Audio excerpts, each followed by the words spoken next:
One of the things you learn very quickly when you get into the world of filmmaking, and especially if you start your own business, is the classic saying, time is money, is just very, very true. You need to, in order to make a living doing this, you not only need to master the quality side of it, but you also need to master how to do that in an efficient way.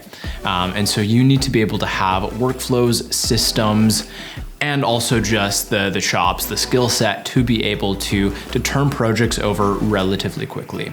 And so today we're talking about how to complete 30 projects or more within a month. And that's not some arbitrary number that I'm throwing out there. This is something that I actually completed this month. I did 30 projects this month. This isn't projects that I had other people editing. These are projects that I filmed, I did the pre-production and producing on, and I was also editing them and handling the revision process. So let me just prove really quick that I actually completed 30 videos within this month. That's not just a number I'm throwing out there, and it's not just like 30-second social media cuts that I'm counting for that. Here are the projects that I did very quickly. I'll just kind of like list them off. So I did 4 YouTube videos. I did 4 internal agency videos for an agency I work for. I did 6 agency client videos, so client projects. So that usually looks like some sort of 2 to 3 minute promotional video or animated video. I did 6 talking head videos for clients here in the studio, as well as editing those. Did 4 announcement videos for a church that I work for. And so that is essentially like talking head plus putting over graphics of different events that they have. We put music under it. We have lower thirds. We are, shifting angles, all that kind of stuff. And then I did 1 story video. I did 2 corporate website videos, so kind of like landing videos, 2 weddings that I shot and edited, 1 virtual church service, which was basically, they have worship and a sermon and hosting and all these different pieces that go together. So that ends up being probably around like 45 minutes is the final video that you're delivering. I did 1 culture event video for this agency that I'm working for. And then I did 1 case study video for this agency as well. And so I'm just gonna go into what it takes to actually make that many videos within a month and create those. That's essentially 1 video a day. So what does it take to make 1 video per day? The first thing is honestly just a really boring answer, and that is admin. You need to be somewhat administrative, and I know that this is a hard skill set for a lot of creatives. A lot of creatives are creative, like they like to use that part of their brain. They like to think with big ideas and vision and what if we tried this, and admin often bogs creatives down.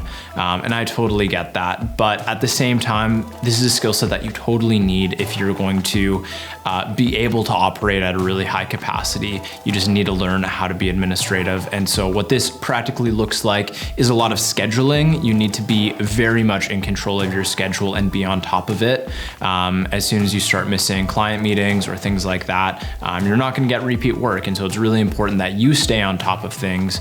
And then also just from a project point of view, if you're not on top of the details, if you don't have things lined up, if you have different people needing to be on set or tackling parts of projects, or if you yourself are completing these projects, just having clear timelines as far as when things need to be done.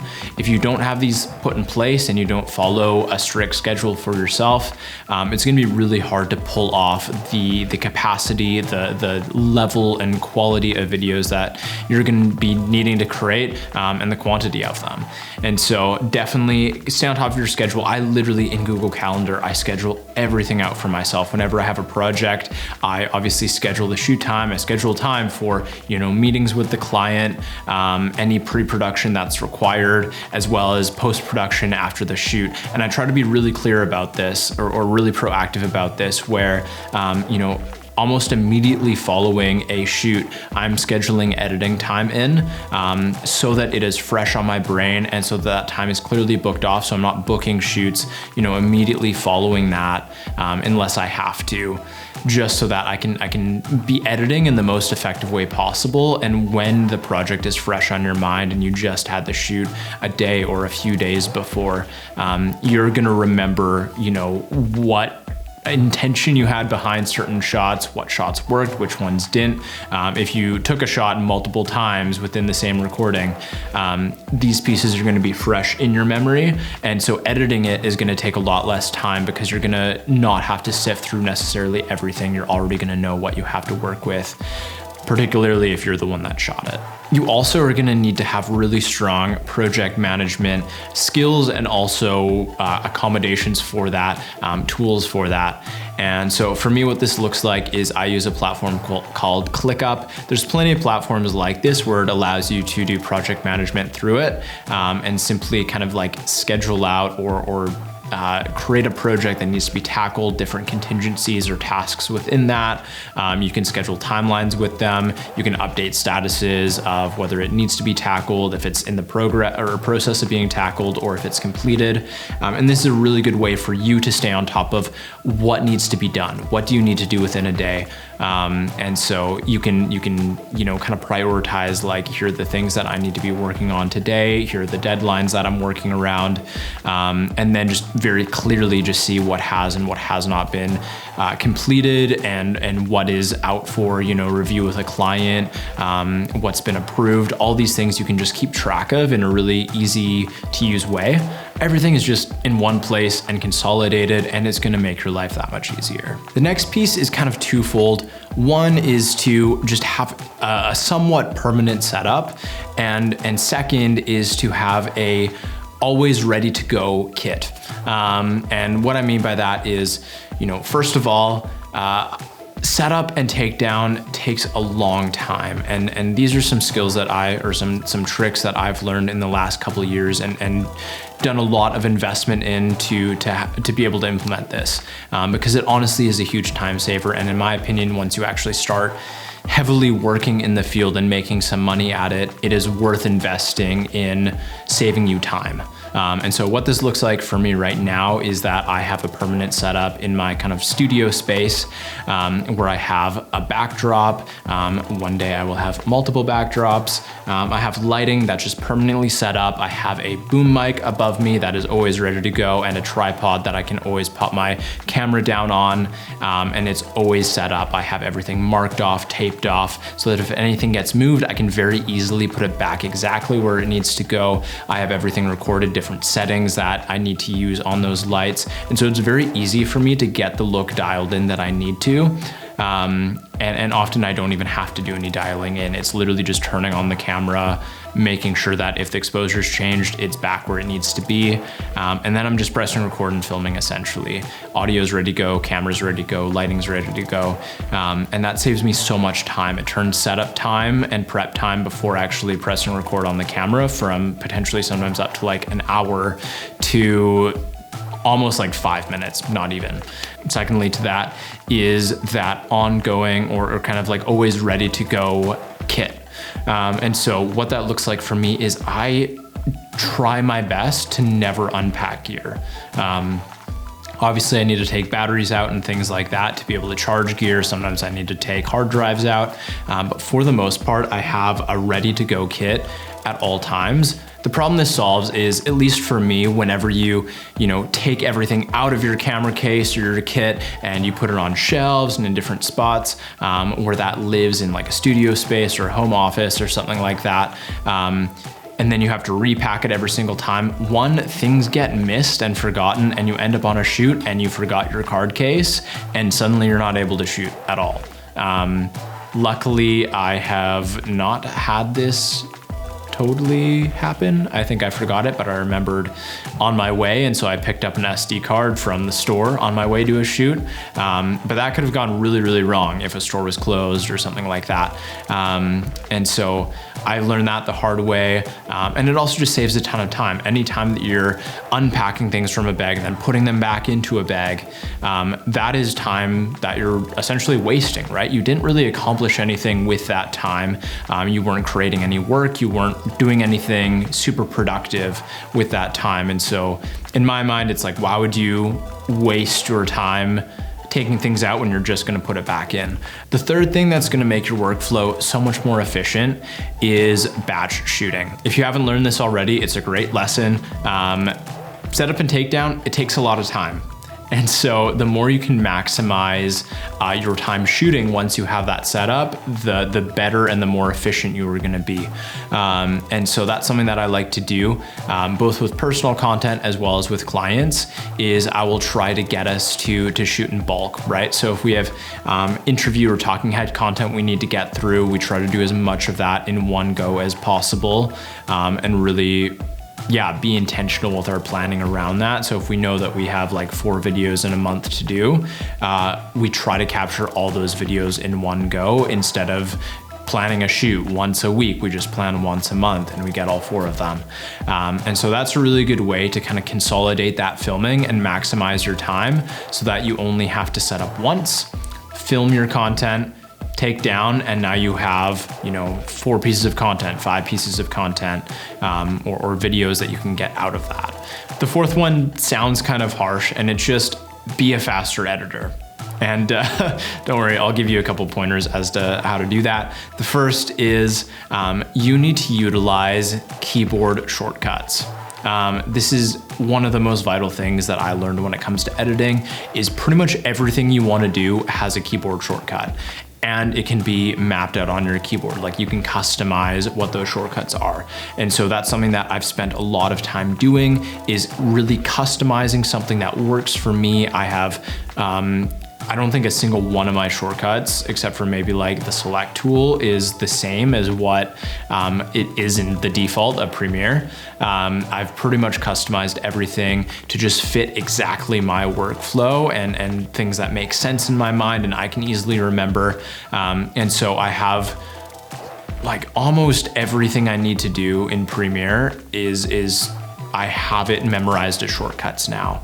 In an entire project, when you're editing it, how many times are you clicking? How many times are you dragging? How many times, and if you can minimize, if you can take like what usually takes 3 clicks to 1 click, you've literally, bought back, 2 steps. And so if you multiply that through the entire project, that adds up quite a bit. And so definitely would recommend this. Definitely program in shortcuts, or just memorize the shortcuts that come default with your editing software. This will be a huge win. The next piece is batch editing. Similar to filming, you want to consolidate as much of your time as you can. And so something that I like to do is I like to batch edit. And so what I mean by that is, especially if you did what we did before and we did some batch filming, I edit that all in one project and I consolidate a bunch of the different kind of steps to the process. Audio editing, color grading, certain effects that you need to apply, syncing all your footage. All of this stuff can be done in batch, and so you only have to do it once rather than 4 times, right? So that's a reason that whenever I do a batch shoot, I'm creating kind of like a project file, which is kind of why it's called a project file, is it's for a project, not necessarily a video. And so it's under one project, and then I'll have different timelines for the different videos that I need to create. Hopefully you already know that that's a feature that exists, is being able to have multiple timelines. If you don't, go check it out. It will change your life. It's a way better workflow to use. I remember when I first got into editing and I learned that that was even possible, it blew my mind. And yeah, I utilize it literally every single day, is just having multiple timelines and then having multiple videos within a single project and being able to export those out in bulk is a huge part of that too. And so that's also kind of the second part of it, is exporting in bulk. You can spend a lot of time in a day rendering or exporting videos, right? And that's just dead time where you're sitting there twiddling your thumbs, waiting for this bar to go across your screen. And so what I like to do is try to maximize that time. And the best way that I found to do that is through render queues. The render queues you kind of find more in like Final Cut or in Resolve. And then for Adobe, you actually can use a separate program. So if you edit in Premiere, there is a program called Media Encoder, which is essentially their render engine. And so you can have multiple videos that you send to Media Encoder, and then at the end of your day, when you go to chill with your friends or take a break or whatever you do, you can just have this thing exporting essentially while you are off the job. And so this is a great way to be able to consolidate your time and just make your time that much more productive and make sure that you're actually working during the time that you're on the job, not waiting for exporting to happen while you watch YouTube videos on your phone. But with that said, sometimes I like to watch YouTube videos and need a break. So I don't know, I'll leave that in your court. You make that decision. It will save you time if you postpone that exporting to a time when you don't need to work, but if you want to clock out and export while you do that, then all power to you. The last piece is more of a recent adaptation that I've added to my company, which is the use of this software called Frameio. In the most recent version of Premiere, this is actually integrated into the software. And essentially this is a just amazing review tool and delivery tool for your clients. And so what this enables you to do is you can actually sync it with Premiere. And so you can upload a timeline or like an active sequence to Frameio, share that with a client. They can watch through the video, leave comments at specific time marks. They can also like draw on the video at specific time marks or add like a square to represent a different crop that they want on the video. It's a very interactive way and a very effective way for clients to communicate their revisions that they need. And then you can see that live in Premiere. You don't have to flip between tabs or anything. It literally shows up in a panel in Premiere with the revisions needed, the comments clients have made. And then as you scrub through the video to those different comments, it will actually scrub through your timeline in Premiere as well to match the exact frame that they have commented on. And so this is a really great way to speed up your revision process. One, it's a lot more clear, so you can very easily and effectively understand what the client wants you to do. And then also you're not needing to go through and find exact time marks as you're making revisions. It will automatically just bring you to the point that you need to make a cut or switch out a clip or whatever it is. And so I have found this to honestly be amazing. Yeah, it saves a ton of time when making those revisions, and then even just keeping track of revisions is so much easier, being able to have that through this software, and you get notifications when you receive replies or comments on your videos and who has done that. And so yeah, it's just great to keep track of that, to be able to know that, okay, I'm sitting down and I need to do some revisions right now. You pull up Frame.io and you have the notifications from your clients.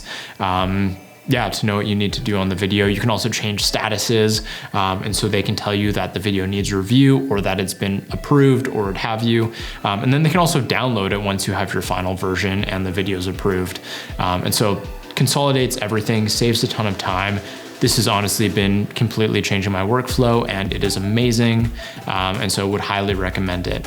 But that is essentially the different ways that I have found to really make the most out of my workflow and out of the time that I have. And so that's how I was able to make 30 videos within a month, scheduling everything out, project management, batch editing, batch filming, using platforms like Frame.io. All these things come together and end up making your time so much more effective.